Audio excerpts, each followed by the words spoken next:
Alhamdulillah, hari ini berjumpa lagi dengan Ustazah Nunung di Sentra Ibadah. Teman-teman yang saleh dan salehah, apa kabar? Semoga semuanya hari ini tetap dalam keadaan sehat dan tetap semangat. Untuk mengawali kegiatan hari ini, tentu teman-teman harus apa? Harus berdoa. Sikap berdoa, tangan diangkat, kepala ditundukkan, membaca doa belajar. A'udzu billahi minasyaitonir rajim. Bismillahirrahmanirrahim. Rabbi zidni ilma warzuqni fahma. Amin. Hari ini atau pekan ini kita akan mengenal manfaat ayam. Teman-teman yang solih dan solihah, siapa yang tahu manfaat ayam? Pertama dari ayamnya sendiri ya. Kalau ayamnya sudah dipotong, dagingnya bisa kita manfaatkan. Tapi selain itu, ada apanya lagi ya teman-teman? Ada telurnya. Iya. Kemudian selain telurnya apa lagi teman-teman? Bulunya. Nah, bulunya buat apa ya teman-teman? Bisa dimanfaatkan untuk membuat kok. Tahu nggak kok teman-teman? Nah, yang itu loh, yang buat untuk bermain badminton. Nah, selain itu ternyata teman-teman, kotorannya ayam juga bisa dimanfaatkan untuk pupuk. Nah, ternyata Masya Allah ya teman-teman ya, Allah menciptakan ayam dengan manfaat yang banyak. Dari mulai dagingnya, kemudian bulunya, telurnya, kotorannya. Ternyata semuanya bisa bermanfaat. Nah, itu tadi teman-teman tentang manfaat ayam untuk kita. Sentra Ibadah hari ini atau pekan ini kita akan mengenal Rasulullah SAW. Kenapa Ustazah mengambil tentang tema itu, tentang Nabi Muhammad? Karena insya Allah pada tanggal 29 bulan Oktober atau jatuh pada tanggal 12 Rabiul Awal tahun 1442 Hijriah, kita akan mengenal namanya Maulid Nabi. Teman-teman yang solih dan solihah, masih ingat nggak kapan yang kira-kira lahirnya Nabi Muhammad? Nabi kita Nabi Muhammad itu lahir pada tanggal 12 Rabiul Awal pada tahun Gajah. Nah, makanya setiap tanggal 12 Rabiul Awal ada yang namanya Maulid Nabi. Kita peringati sebagai hari milad atau Maulid Nabi kita Nabi Muhammad Sallallahu Alaihi Wasallam. Untuk hari ini Ustazah akan menyampaikan ketika Rasulullah Sallallahu Alaihi Wasallam di masa kanak-kanak sampai dengan remaja. Nabi Muhammad anak Abdullah, ibunya Aminah, lahir di Mekah. Nabi Muhammad, Nabi yang mulia, Nabi seluruh umat manusia. Sekali lagi ya teman-teman, boleh mendengarkan sama-sama. Nabi Muhammad anak Abdullah, ibunya Aminah, lahir di Mekah. Nabi Muhammad, Nabi yang mulia, Nabi seluruh umat manusia. Bagaimana Rasulullah SAW itu atau Nabi Muhammad berada di tempat ibu susuannya yang bernama Halimah Sa'diyah atau Halimatus Sa'diyah. Kenapa disebut Halimatus Sa'diyah? Karena dia berasal dari Bani Sa'ad. Ketika Nabi Muhammad berada di tempat ibu susuannya, beliau itu setiap hari bermain-main dengan saudara sesusuannya. Ada Syaimah, ada Abdullah, dan juga ada Hunais. Nah, mereka adalah anak-anak dari Halimah. Nah, setiap hari beliau menggembalakan kambing bersama saudara-saudara angkatnya di belakang rumahnya ibu angkatnya. Nah, suatu hari ketika Rasulullah atau Nabi Muhammad SAW sedang bermain, tiba-tiba datang dua orang yang berpakaian putih. Siapakah mereka? Nah, mereka itu menyerupai orang, tapi sebenarnya mereka adalah malaikat yang diutus Allah untuk membawa Nabi Muhammad pergi. Nabi Muhammad dibawa oleh kedua orang itu ke sebuah bukit. Kemudian beliau dibelah dadanya dan diambil jantungnya, dan dari sana kemudian jantungnya itu dicuci sampai bersih, dicuci dengan air salju yang ditaruh di sebuah baskom. Kemudian dikembalikan lagi jantungnya itu ke dalam dadanya Nabi Muhammad dan ketika diusap dadanya itu tidak luka sama sekali. Nah, melihat kejadian itu, saudara-saudara angkatnya Nabi Muhammad, mereka semuanya ketakutan teman-teman, langsung lari dan menyampaikan ke ibunya, ibu, itu Muhammad dibawa oleh 2 orang laki-laki berbaju putih ke atas bukit. Kemudian aku tidak tahu Muhammad diapain. Ayo ibu, kita lihat Muhammad, ayo ibu. Nah, seperti itu teman-teman.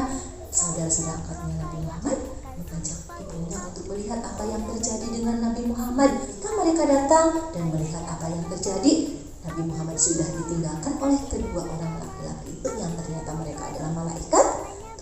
Ternyata Masya Allah, Nabi Muhammad itu tidak terluka sedikit pun. Setelah kejadian itu, ternyata Halimah sangat takut kalau terjadi hal-hal yang tidak diinginkan terhadap Nabi Muhammad. Makanya setelah itu Nabi Muhammad segera dibawa oleh Halimah, diantarkan ke ibunya ke kota Mekah.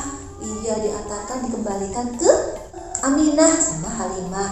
Nah, sesampainya di sana, terus Halimah menceritakan kepada Aminah, wahai Aminah, mohon maaf, aku kembalikan Muhammad karena terjadi sesuatu sama Muhammad. Aku takut sekali kalau nanti Muhammad diapa-apain, terjadi hal-hal yang tidak baik pada Muhammad. Nah, begitu Halimah menyampaikan kepada Aminah, ibundanya Nabi Muhammad.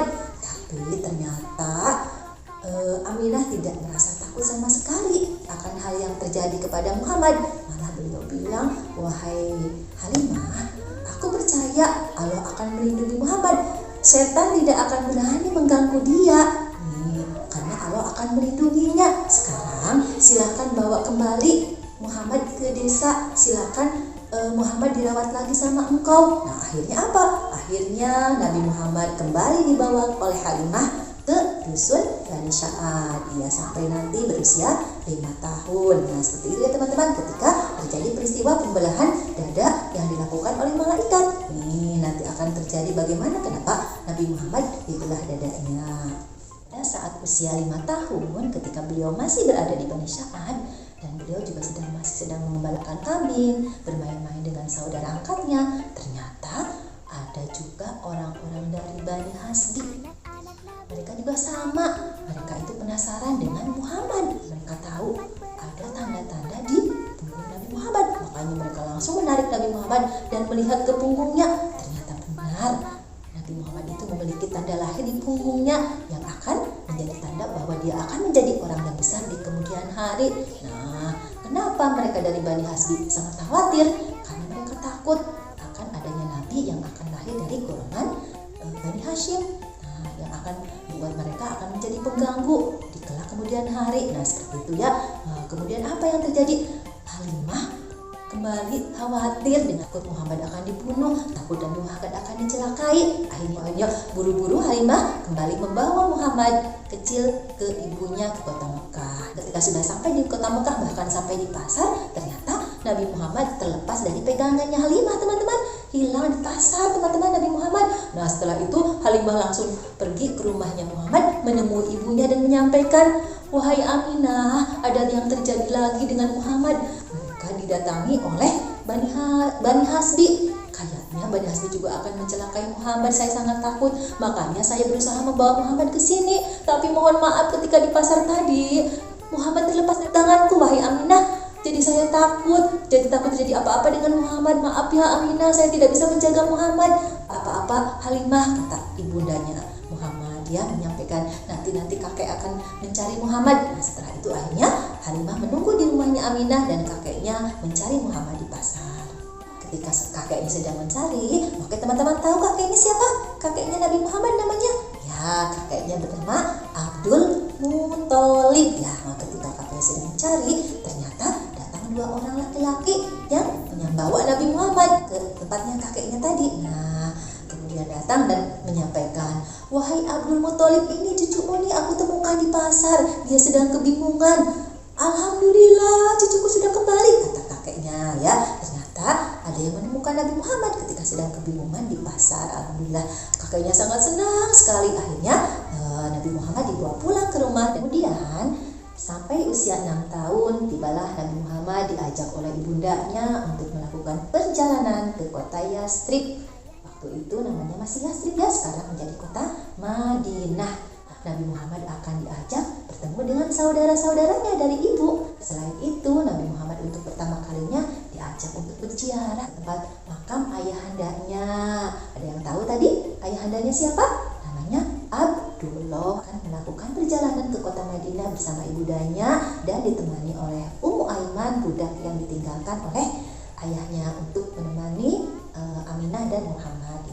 Sesampai di Madinah, Nabi Muhammad bertemu dengan saudara-saudara dari ibunya, dikenalkannya kepada saudara-saudara dari ibunya, kemudian melanjutkan ziarah ke makam ayahnya. Betapa Nabi Muhammad sangat senang bisa melihat makam ayahnya ya, walaupun juga sedih karena ketika itu beliau ketika usia 6 bulan dalam kandungan, teman-teman, sudah menjadi anak yatim. Ketika ayahnya meninggal, Nabi Muhammad itu dalam perut ibunya usia 6 bulan. Nah, baru kali itu dia bertemu dengan ayahnya yang sudah meninggal, malah cuma bukan bertemu ayahnya tapi bertemu dengan makam ayahnya ketika beliau sudah berusia 6 tahun. Kemudian setelah beberapa hari di kota Madinah, kemudian mereka akan pulang lagi ke kota Mekah, kembali ke tempat kakeknya.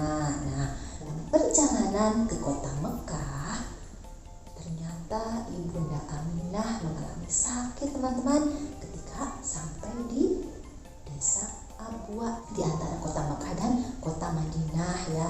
Ibundanya sakit bahkan sampai meninggal. Ibundanya juga dimakamkan di Abwa ya, karena tidak bisa dibawa pulang ke kota Mekah.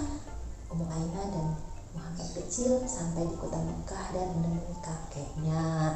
Akhirnya setelah itu Nabi Muhammad atau Muhammad kecil diasuh oleh kakeknya yang sangat menyayanginya. Karena apa, teman-teman? Nabi Muhammad sudah tidak punya siapa-siapa lagi. Ayah sudah meninggal, ibundanya sudah meninggal. Akhirnya dirawat dengan penuh kasih sayang oleh kakeknya. Tapi apa yang terjadi lagi, teman-teman? Ketika itu ternyata Nabi Muhammad tidak bisa lama, sampai usia 8 tahun. Akhirnya kakeknya juga meninggal. Seperti itu ya, teman-teman. Sangat sedih sekali. Nabi Muhammad sudah ayah ibu gak ada, sama kakek yang sangat menyayangi juga sudah gak ada. Nah, bahkan dalam surah Al-Duha, Nabi Muhammad pernah diingatkan bagaimana tentang kesedihan Nabi Muhammad ketika ditinggal kakeknya. Tapi Allah sudah memberikan hiburan ya, teman-teman, dalam surat Al-Duha ayat 6-7 yang artinya sudah sampaikan di sini ya. Bukankah dia mendapatkan sebagai seorang yatim lalu dia melindungimu, dan dia mendapatkanmu sebagai seorang yang bingung lalu dia memberikan petunjuk. Nah, maksudnya di sini adalah Allah ya. Allah itu mendapatkan Nabi Muhammad dalam keadaan yatim, kemudian Allah juga memberikan petunjuk ataupun hiburan kepada Muhammad. Nah, itu dalam surat Al-Duha sebagai hiburan kepada Nabi Muhammad saat dia kehilangan kakek tercinta. Dari usia 8 tahun Nabi Muhammad mulai bersama dengan pamannya. Namanya siapa, teman-teman? Namanya Abu Tholib ya. Abu Tholib yang mengasuh Nabi ketika Nabi mulai remaja ya, ketika usia 8 tahun. Nah, anaknya Abu Tholib, anak pamannya itu sebenarnya banyak, teman-teman. Tapi ternyata pamannya itu sangat sayang sama Nabi Muhammad. Saudara-saudara juga sangat sayang kepada Muhammad. Iya, karena memang mereka tahu ya, Muhammad sudah tidak punya ayah, sudah tidak punya ibu. Nah, jadi mereka juga sayang kepada Muhammad. Nah, pada suatu hari ketika Nabi Muhammad sudah berusia 12 tahun, pamannya Nabi, Abu Tholib, akan melakukan perjalanan, teman-teman. Perjalanan kemana? Perjalanan ke Syam untuk berdagang. Ketika itu Muhammad sangat khawatir sampai bilang ke pamannya, "Wahai paman, kalau boleh aku ikut berdagang dengan paman, karena aku di sini tidak berani sendiri. Aku akan ikut paman, boleh enggak paman?" Nah, akhirnya karena memang Abu Tholib sangat sayang pada Muhammad, akhirnya Muhammad diizinkan untuk ikut berdagang bersama pamannya. Nah, ketika dalam perjalanan antara Mekah dan Syam itu biasanya mereka singgahnya Buhairah. Buhairah itu seorang pendeta Nasrani. Nah, kali ini ada yang spesial, teman-teman. Apa spesialnya? Buhairah menyediakan jamuan makan yang enak. Karena apa? Ketika rombongan kafilah pedagang yang dari Mekah itu masih jauh, ya belum sampai, Buhairah melihat ada awan yang melindungi rombongan itu di atas.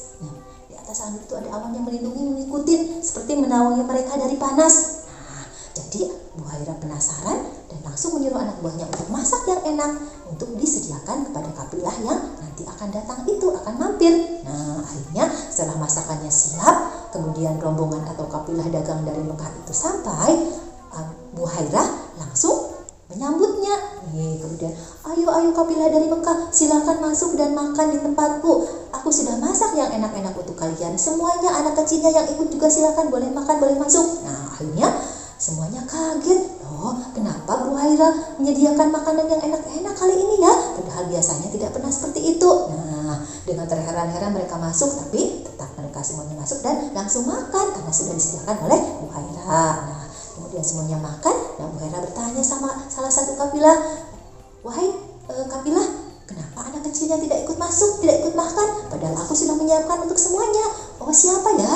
Itu anak kecil yang sedang di sana itu. Oh iya, nanti aku akan suruh masuk. Ya, akhirnya Muhammad karena dia sedang menjaga unta, tapi disuruh masuk. Akhirnya Nabi Muhammad juga ikut masuk, ikut makan. Setelah selesai makan, akhirnya Buhairah menghampiri Muhammad dan bertanya sesuatu. Nah, ketika sedang mendekati Muhammad, Buhairah sampaikan, demi Lata dan Uzza, wahai anak kecil, aku akan bertanya sesuatu kepadamu, boleh enggak? Muhammad mendengar kata Lata dan Uzza langsung marah. Wahai Paman, kenapa kamu menyebutnya Lata dan Uzza? Aku sangat tidak senang. Aku sangat tidak suka dengan kata-kata itu.